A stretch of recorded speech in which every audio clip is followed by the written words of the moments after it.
Witajcie telewidzowie z Kostaryki. U nas jest godzina 6, mamy pół godziny do wyjścia, bo musimy iść na autobus. Autobus mamy 4 minuty, jak widzieliście ostatnio, byliśmy zobaczyć, więc mamy bardzo blisko. Więc jemy szybko śniadanie, zaraz wam pokażę co i spadamy. Na śniadanie dzisiaj po studencku. Zgadnijcie, co tu się zaparza. No, mała podpowiedź tutaj. No właśnie. Dobrze zgadliście. To była zupka z makaronem, ale to nie jest chińska, tylko to jest japońska. Nasza kuchnia dzisiaj na śniadanie to japońska i to jest ramen. Dobre. Dobry ramen. Oddaliśmy klucze do tej małej skrzyneczki nad Mariką, żeby pani mogła je sobie później odebrać, bo tak to się robi w Airbnb często. I idziemy już na stację, mamy 4 minuty, jak wam mówiłem. Dzisiaj jedziemy z firmą Tikabus. Jak widzicie, mają 60-lecie. Nie wiem, czy to nowy, czy stary plakat, ale tutaj jest ich terminal. Mieliśmy być godzinę wcześniej, pani nam powiedziała, bo stracimy bilety, ale tu nie ma żadnego autobusu jeszcze. Pani odebrała od nas walizki i nie tylko, zobaczcie, jak do samolotu, dlatego mieliśmy być godzinę wcześniej, bo tu pewnie będzie ktoś ładował te walizki. Jak będziecie w Kostaryce i ogólnie w tej części Ameryki, to pamiętajcie, żeby mieć ze sobą baksy, bo tutaj wszędzie chcą baksy. Na wyjazd z Kostaryki jest 8 baksów, na wjazd do Nikaragui jest 14 baksów, później na wyjazd też będzie baksowanie, także... Trzeba mieć ze sobą, my tak... Wydaliśmy, mogliśmy też sporo, ale wydaliśmy je. Musimy gdzieś je dobrać. Mam nadzieję, że będzie gdzieś bankomat z dolarami, bo przydadzą się. Tak, i oni to wszystko trzeba płacić w dolarach. Nie, że w walucie tutaj lokalnej, tylko wszystko w dolarach. I tak. Kartą też nie da rady. Kierowca już zawołał wszystkich ludzi, którzy jadą do Nikaragui i zaraz będziemy wsiadać do autobusu. Bilety mamy już sprawdzone przez kierowcę. Walizki oddane, już są załadowane do autobusu i my wsiadamy. Na szybkości kupowaliśmy bilety przed wylotem z Brazylii, pamiętacie? Tu się okazuje, że jest taniej niż na miejscu kupić. O 2-3 dolary, no ale zawsze to 2-3 dolary. Tak, online lepiej kupić. Byłem jeszcze wyciągnąć skarpetki i kurtki z plecaka, który tam już jest. No bo powiem wam, w autobusie jest bardzo zimno, klimatyzacja działa, a na tak długiej trasie, bo będziemy jechać ponad 7 godzin, no to zmarzniemy. Tak wygląda nasz bus, więc naprawdę komfortowy. I mamy jeszcze takie wyświetlacze. Ponoć też jest jeszcze internet na pokładzie, więc zobaczymy, jak będzie działał, jak ruszy, bo jeszcze nie odpalony. Słuchawki trzeba załatwić, bo ostatnio jechaliśmy w Peru takim autobusem. No i ja przegrałam w Angry Birds, czy jak ktoś nazywa tą grę, bo no nie mieliśmy słuchawek, a tutaj niestety nie słychać. Ale gierka dobra. Opuszczamy San Jose, ruszyliśmy na granicę. Do granicy myślę, że jakieś 5 godzin, zanim dojedziemy. Tam jeszcze musimy przejść całą procedurę z jednej strony, z drugiej strony, więc to też trochę zajdzie. Około 8 godzin powinno nam to zejść razem. No ja liczyłam trochę, że to będzie szybciej. Mniej, tak gdzieś miałam w głowie ostatnim razem, jak byliśmy, że to szybciej było. No ale zobaczymy, jak to dzisiaj pójdzie. Jeszcze musimy zdążyć dojechać do Nikaragui i tam złapać prom. Taki jest plan, ale czy się uda, to się okaże. Zobaczymy dzisiaj.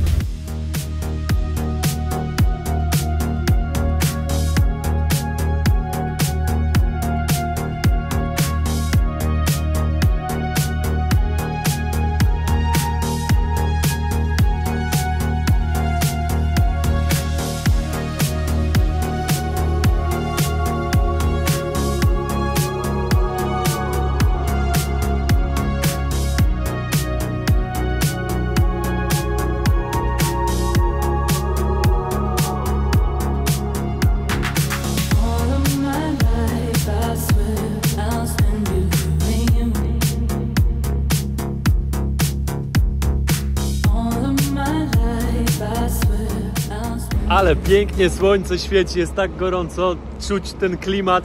W Brazylii tak ciepło nie było. Po 2,5 godzinie mamy przerwę, zatrzymaliśmy się na pół godziny, można coś zjeść, można skorzystać z toalety. Idę zobaczyć, jakie są ceny. My mamy bułeczki przygotowane na tą podróż, ale ja sprawdzę, jak to wygląda. Tak wygląda ta restauracja. Aha, tutaj pani ma coś, już widzę, w Bemara i po prostu mówi się, co się chce i pani nakłada. Zaraz podpytam, jakie są ceny. Jesteśmy jeszcze w Kostaryce, więc podejrzewam, że tanio nie będzie. Tam można zjeść już od 25 zł, więc też nie jest aż tak źle. Ale my mamy nasze jedzenie. Teraz będziemy zajadać ananasa, jeszcze zimny. Po 2-3 godzinach ponad z lodówki, jeszcze zimnowy. Jak się spało? Nie za najwygodniej. Te się tak nie rozkładają. Oj, zimno troszkę. Jakoś zlatywałam, cały czas się zsuwałam, może przez Śliskie te skórzane siedzenia. No. Nasz autobus jedzie dalej, nie tylko do Nikaragui, ale jedzie do Salwadoru. Czyli ma do przejechania Nikaraguę, Honduras i dopiero dojedzie do Salwadoru. Wydaje mi się, że podobnym autobusem my jechaliśmy wtedy. Podobna z trasa Salwadoru. No my jechaliśmy z Salwadoru do Nikaragui. A nie, do Nikaragui. Tak. Też jechaliśmy A, tak. Tikabusem, tak. Z Salwadoru, w Hondurasie nie zatrzymywaliśmy, tylko na granicach i dalej była Nikaragua. Tak.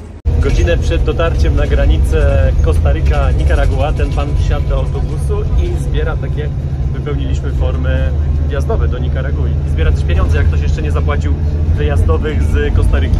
Po 5 godzinach dojechaliśmy na granicę. Tutaj już oczywiście cinkciarze stoją i wymieniają siano.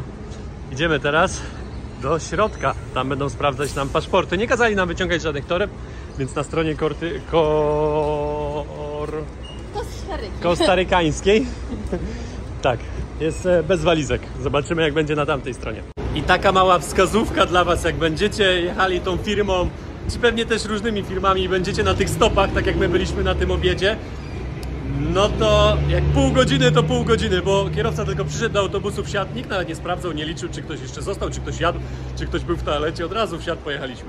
Także musicie to pilnować. Jesteśmy już w środku i czekamy w kolejce jakieś pół godziny. Tam siedzi tylko jeden urzędnik. Ten tutaj z boku, po lewej stronie, to nikogo tutaj nie bierze od nas, tylko ktoś, kto przychodzi, coś kierowca albo ktoś. No jeszcze myślę 5-10 minut i będziemy mieli pieczątki. Ja już mam swoją pieczątkę, dosłownie 30 sekund otworzył pan tylko, wbił pieczątkę i tyle. I teraz Marika. Tam, wyjeżdżamy z Kostaryki. Hola, seniorita. Mamy pieczątki. Jeszcze taka informacja dodatkowa, że jeśli wcześniej byście nie zapłacili tego podatku na wyjazd, to tutaj mają maszynę, tylko dziewczyny miały problem teraz, bo wysłali im potwierdzenie na maila. Pytają się, czy jest internet? Nie ma. No to co mają zrobić?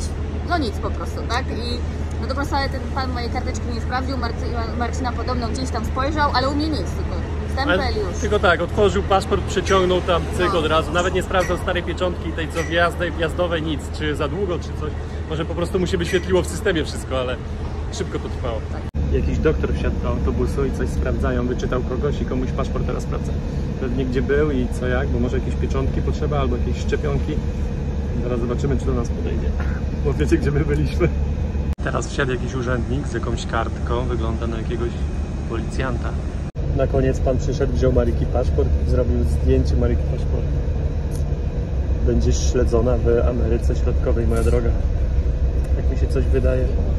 Problemy. Musisz teraz uważać na szpitale, bo może przypasowała twoja grupa krwi komuś. Jakiemuś bogatemu. Nie, no nie. Musisz uważać teraz Dobra, na ten szpital. Skończ kariakać.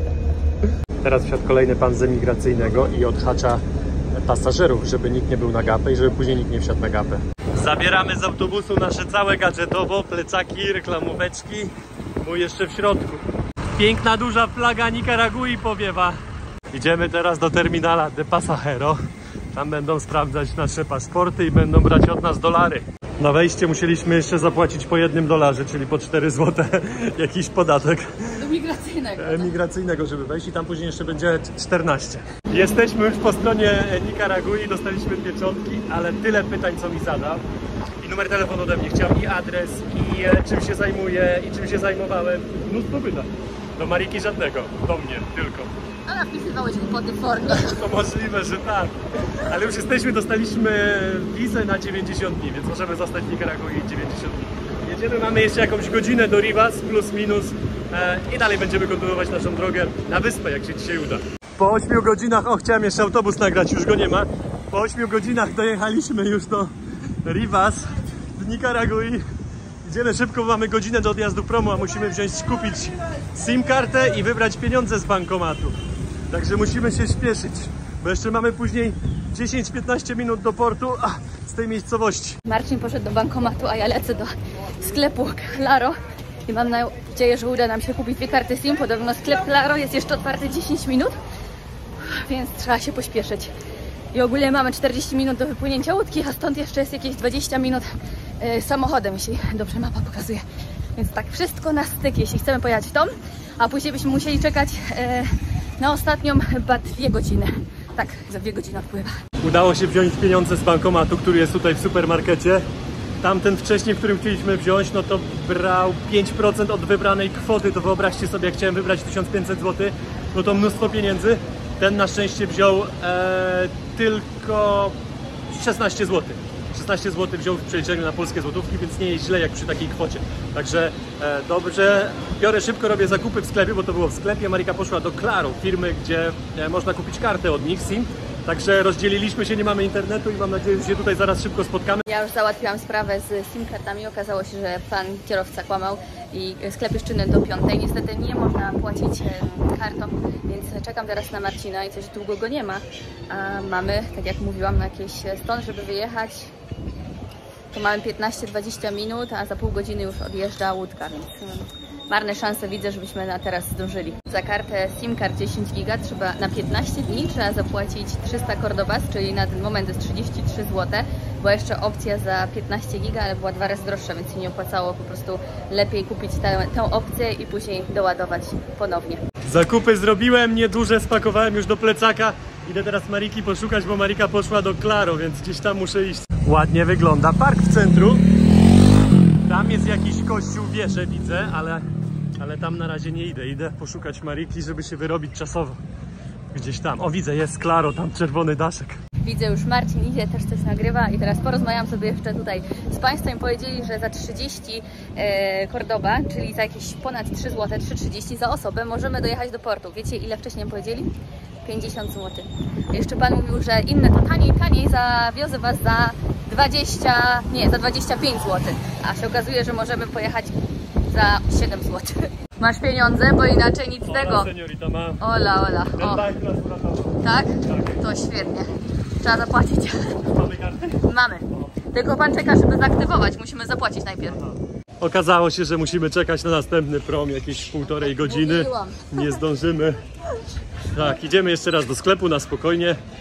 Może gdzieś tutaj sobie posiedzimy w centrum, a jak nie, to już pojedziemy do portu, tam nad morzem, jak nad morzem też wiadomo. Mi się też kojarzy, że tam jakieś knajpeczki też były. Mieliśmy pyszną rybę wtedy, bo też Tak. musieliśmy czekać. Tak. Są takie naprawdę lokalne, fajne knajpeczki, przynajmniej były. Więc możemy naprawdę tam pojechać, poczekać po prostu już tam na miejscu. Chłopaki nam tutaj machają. Idziemy teraz 3 bloki przed siebie, a bloki oni tutaj nazywają tak ulice, czyli to jest pierwszy blok, następna ulica to jest drugi blok. Nie mówią tam za 2 ulice skręć w lewo, tylko tam powiedzmy za 2 bloki w lewo, tak? I oni tak to nazywają, taka różnica tutaj. I tam już później złapiemy powiedzmy autobus albo jakiś samochód, który zbiera ludzi i zawiezie nas do portu. Marika wszędzie znajduje pieniądze, to już wiecie, w Kostaryce też znalazła, ale wieje. I tutaj też, a zobaczcie, Marika obładowana tymi reklamówkami. Ale dzisiaj 50... Lokalne? Lokalne. A znalazłam, jak tylko wylądowaliśmy, chyba jeszcze na lotnisku znalazłam w Kostaryce i później przy wyjściu z naszego hotelu też znalazłam. Ale w Kostaryce to mi się wydaje, że znalazłaś kolumbijskie. Albo w Brazylii kolumbijskie Nie, znalazłaś. jeszcze się śmiałam, że to będzie jedyny pieniądz, jaki mamy z Kostaryki. Aha. Tak. I raz znalazłam na lotnisku ze Stanów jakiegoś. A tutaj? Stąd, lokalnie. Jacie, ale papugi są tam przepiękne, jak krzyczą nam. O, dziobią się teraz. I na tym krzaku, patrzcie, jaki wielki awokado. A tutaj... Wasze zdrowie, telewidzowie, smaki Nikaragui. Salut! O, idziemy na to taksi. Taką pogodę idealną. O, Mari. Łyżka? Nie, dziękuję. O, wypiję co. Zdrówko. Ale dobre. Tak? Tona się nazywa. Konia. Tonia. 4 zł taka buteleczka w supermercado. Papugi jak się zakurzają, tak głośno są. Łapiemy taksówkarza, który zbiera ludzi na wyspę. Utargowaliśmy z 50 na 40. To będzie prawie 4,50 przeliczając. Miało być 30, ale Tak. jedziemy. Tak, 40 już nie będziemy tego szukać, to jest tylko złotówka więcej. Jedziemy z kolegą, będziemy jechać jakieś 20 minut, tak nam powiedział, bo są korki, jest godzina 17, no i zresztą widać teraz jak jedziemy, jest sporo ludzi na ulicy. Mari zadowolona? Tak. Pani płaci, dojechała gdzieś do połowy trasy, gdzie my jedziemy i kolega cały czas jeździ i trąbi, jak widzi, że ktoś idzie. No bo ktoś jakby chciał jechać, to oni takie mają sygnały, że się odwróci wtedy i on się zatrzymuje i jedzie wtedy z nami. To takie jest kolektywo, jak było w innych, widzicie? Jak było w innych krajach Ameryki, że zbierają ludzi po drodze, coś takiego, jakiś autobus. Wysiedliśmy, zapłaciliśmy panu, ojejku, umówioną stawkę. Tak, wiatr teraz wieje, zobaczcie. Już mam piasek na rękach. No. Zobaczcie jak piasek idzie. Ale wieje. W oczach piach już, no. idziemy kupić bilet. Musimy teraz zapłacić podatek $1 za wstęp do portu. Wszędzie kasują kasę. Weszliśmy już do środka, ale słuchajcie, tak wieje, że prawie nas przewraca tutaj. Ale już mamy budkę, okienko, w którym kupujemy bilet. Bilet na wyspę kosztuje 50, a my zapłaciliśmy 40 za samochód, a będziemy płynąć godzinę.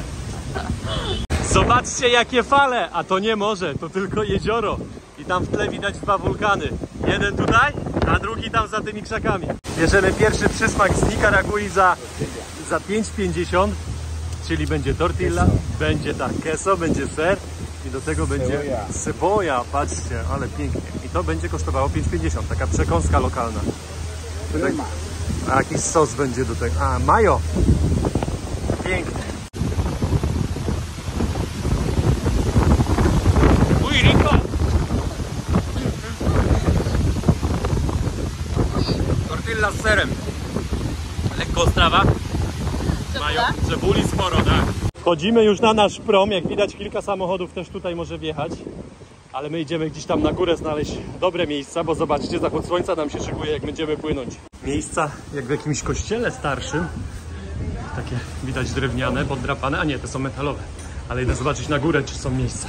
Jesteśmy już na górnym pokładzie, tutaj siedzenia wyglądają tak samo. Widać tam ktoś coś dojada, kurde, ale chciałem wam pokazać na zewnątrz, ale tak wieje, patrzcie, jak włosy chodzą. Dobra, wyjdę, z tej strony mniej wieje niż z tamtej. Samochody się załadują 15 minut i będziemy odjeżdżać, odpływać w sumie. Powoli odpływamy z portu, kapitan tutaj zarządza tą łajbą. Patrzcie jakie są fale, jak na morzu.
Dopłynęliśmy już do portu, schodzimy, ale u nas na pokładzie impreza cały czas. Mamy 15 minut na pieszo do naszego pokoju, ale jesteśmy tak obładowani, że bierzemy jednak tuk-tuka, który nas tam zawiezie za 5,50 w złotówkach.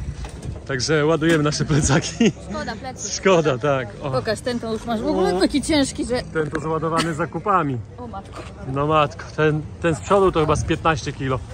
No, ten Dobra. z tyłu to tak okej. I jedziemy z kierowcą. O, jak tu ładnie światełka. Ładny ryneczek to wygląda na jakiś taki restauracja. Pięknie. Sporo sklepików, knajpeczek, jest też boisko do pogrania w gałę. 5 minut i jesteśmy na miejscu tuk-tukiem. Jest godzina 19 prawie, a do 21 jeszcze jest basen otwarty, więc szybkie zameldowanie i lądujemy w basenie. Płacimy 50 jak było umówione i idziemy się zameldować na pierwszy rzut oka. Pięknie. No nie uwierzycie. Kupiliśmy butelkę rumu lokalnego litrowego i właśnie nam wypadła. Pobiła się. To na szczęście. To na szczęście, dokładnie. To znak. To znak. Że dosyć. Pani pokazuje nasz pokój. To jest duży pokój, bo tylko taki był na 4 osoby. Stolik, 2 łóżka, jest wiatraczek. O, piękna sprawa. Pokażę wam jeszcze łazienkę w naszym apartamencie. Kibel otwarty, kurde. Mari tutaj twarz obmywa. Mamy ręczniki, mamy prysznic, zimna woda i wyobraźcie sobie, że płacimy za to 160 zł. Z zimną wodą. No ale takie warunki tutaj na tej wyspie. Ale Mari wybrała coś takiego. Zobaczcie, co tam się świeci na niebiesko. No właśnie. Tam chcemy wskoczyć jeszcze dzisiaj, jak zdążymy. A to wszystko przez to, że jutro mój dzień. A jutro Mari dzień. Jutro świętujemy. Jutro świętujemy. Cieszę się, że jesteśmy tutaj. Rok temu miałam piękne urodziny i w tym roku po 4 latach wróciliśmy na miejsce, które też było jakoś w pewnym sensie wyjątkowe i dla mnie najlepsze podczas tej naszej całej podróży te 4 lata temu, więc bardzo się cieszę, że tutaj jestem ponownie. Bailando jutro. Jutro cały dzień w basenie. O tak. I lądujemy w basenie.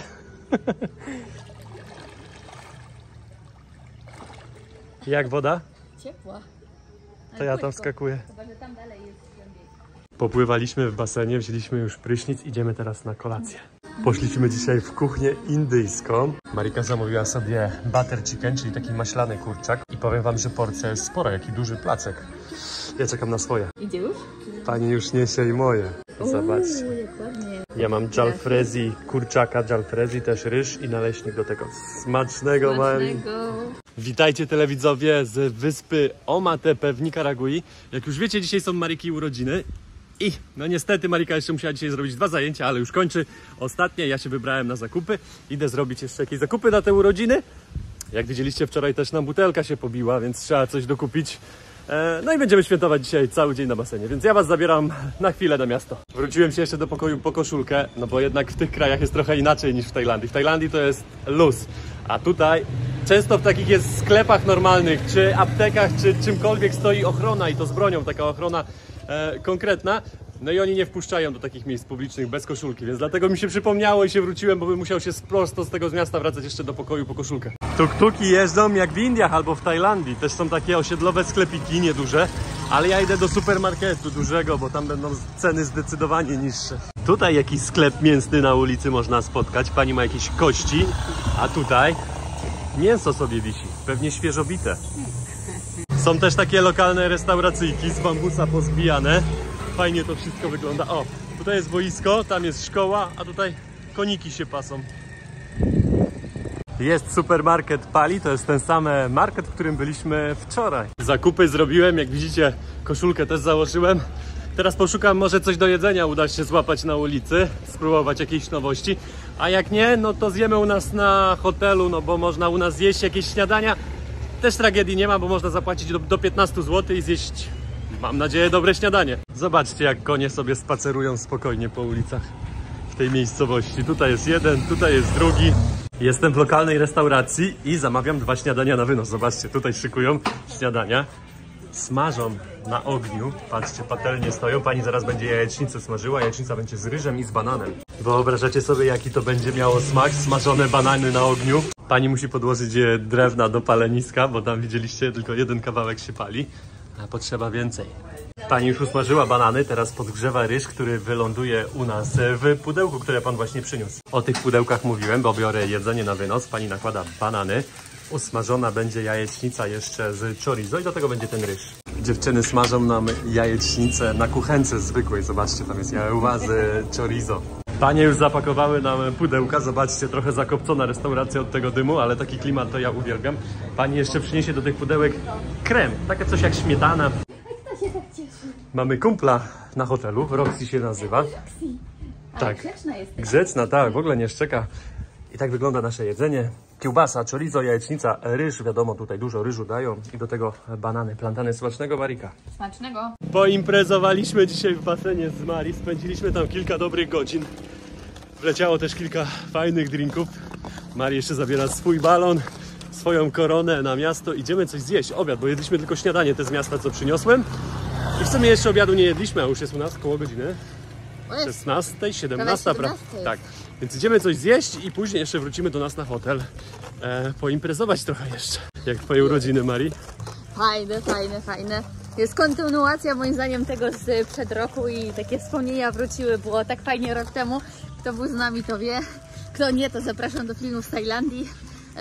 Wtedy niespodzianką była moja rodzinka, z którą spędziliśmy wtedy na Krabi kilka dni. Tak, prawie 2 tygodnie razem. I to był cudowny czas. No i teraz też wróciliśmy po 4 latach na tą Isla Ometepe. No i pięknie, pięknie. Tym razem sami, ale tak. Ale jest... Marika wybrała dobry hotel, gdzie się zrelaksowaliśmy z basenem, także brawo, brawo ty, Mari. A teraz idziemy coś zjeść, mam nadzieję, dobrego. Doszliśmy do takiego, można powiedzieć, centrum i idziemy teraz w dół do jeziora. I tutaj zobaczcie, jest nazwa miejscowości, do której przyjechaliśmy, w której mieszkamy. No idziemy teraz w dół. Tutaj są jakieś knajpeczki widać. Uważaj, Mari, na balona, tak, bo już tyle dzisiaj poszło. Bardzo. I tutaj są knajpeczki takie, zobaczcie, po drodze. Zaraz pozwiedzamy, bo jeszcze tutaj nie byliśmy.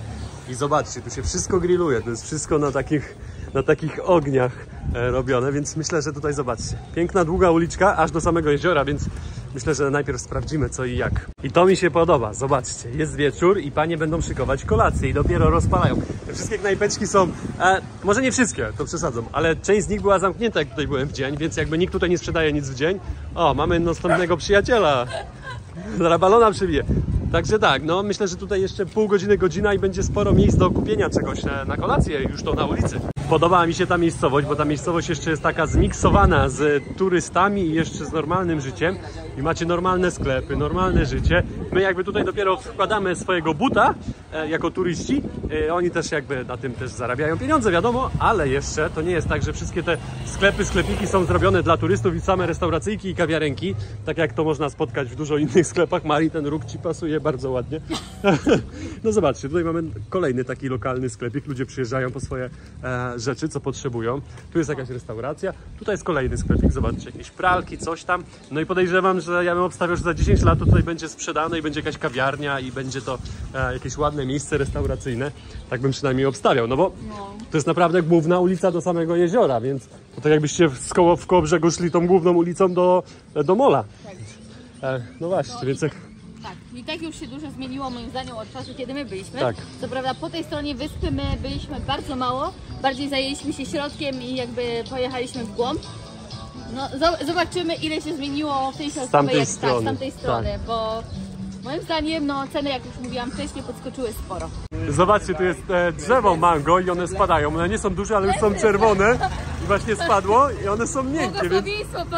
A właśnie, zabieramy je do pokoju, zjemy. Tak, one są mięciutkie już.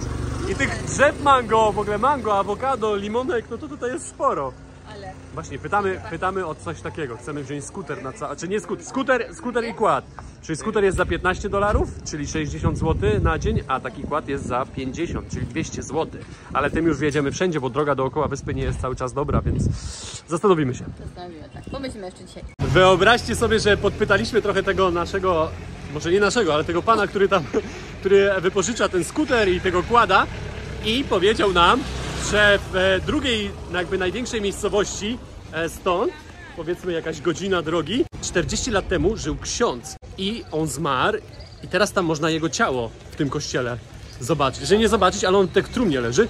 I co, tak, i co jeszcze, że szkoła, która jest w tej miejscowości, też jest nazwana jego imieniem, czyli tak jak nam pan powiedział, chciał nam powiedzieć to tak po polsku, ale z tego co zrozumieliśmy to Czerwiński, że Karol Czerwiński się nazywał ten ksiądz, który tam teraz leży i jest szkoła nazwana jego imieniem. Też jakby kolejny polski akcent naszej podróży, bo jak byłem na tym kanionie Kolka, też się dowiedziałem, że Polacy tam odkryli sporo miejsc, w sensie eksplorowali to i tutaj znowu polski ksiądz, też fajnie w sumie. Widzicie te piękne niebo? To znaczy, że zachód słońca przed nami i zobaczcie jaką znaleźliśmy restaurację tutaj.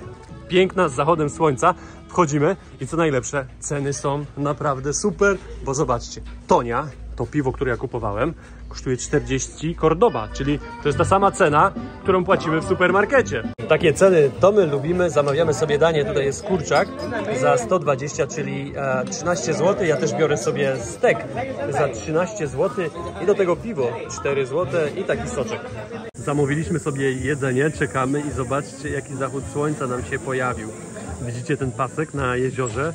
No jeszcze kawałek te słońce ma, ale one zajdzie dopiero tam za te górki, które widać dalej. No, przez to, że to jest jezioro, to one nie zajdzie w morze, tak jak w morzu są, tylko za te góreczki tam, co widać daleko. Szykujemy się do kolacji z Mariczką na Mariczki urodziny i mamy takie neony, jak to się nazywa? Neony. Gadżety mamy. Gadżety mamy takie, że będą nam świecić, zaraz się ciemno zrobi, bo zachód słońca już zaraz. Słońce już zaszło, ale zaraz będzie ciemno. Czyli ja chcę jeszcze jedną na rękę. Musisz mi, Mari, pomóc. Już ci pomagam, co tam? Zapnij mi na tą, tak, bo już mam na jednej. Pięknie. Jest. Zobaczcie, mamy tu, ja mam na szyję, Marika ma, a jeszcze jedną na rękę. Marika, jaką masz? Masz żółtą i czerwoną. Czy niebieską ci damy. Niebieska będzie na rękę. Niebieska jest ładny kolor. To jest tak wyglądał na biały, ale na bezbarwny, ale ładnie świeci na niebiesko. Tak. A jakbyście jeszcze kupowali na przykład jakieś gadżetowo tutaj i chcieli swoje urodziny spędzić, to polecam sprawdzić na przykład okulary wcześniej, czy działają, czy nie, bo my mamy jedne, które no niestety nam nie działają, to znaczy albo coś takiego też nie działa na przykład, więc warto sprawdzić gadżety, jak się je ma, albo jak się je kupuje trochę wcześniej, na przykład to, na przykład odpadło już od razu i takie... Nie działa, no. No jak się przyciśnie gdzieś tutaj mocniej, to podobno Daj Marii drugą rękę. nie działa. Ale tak, no to widzicie, fajne mieliśmy okulary mieć i no. Królowa jest tylko jedna. Ojej, co to za urodziny? Czuję się, jak miała 16 lat. O, ja 16 lat, to powiem Ci, że świętowałem zupełnie inaczej.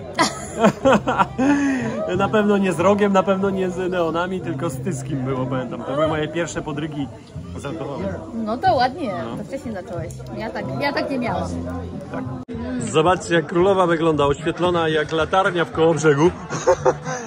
Mamy tutaj nasze jedzenie. Marika ma kurczaka z fasolą, ryżem i sałatka do tego. Też są plantany smażone. A ja mam to samo, tylko ja mam wołowinę.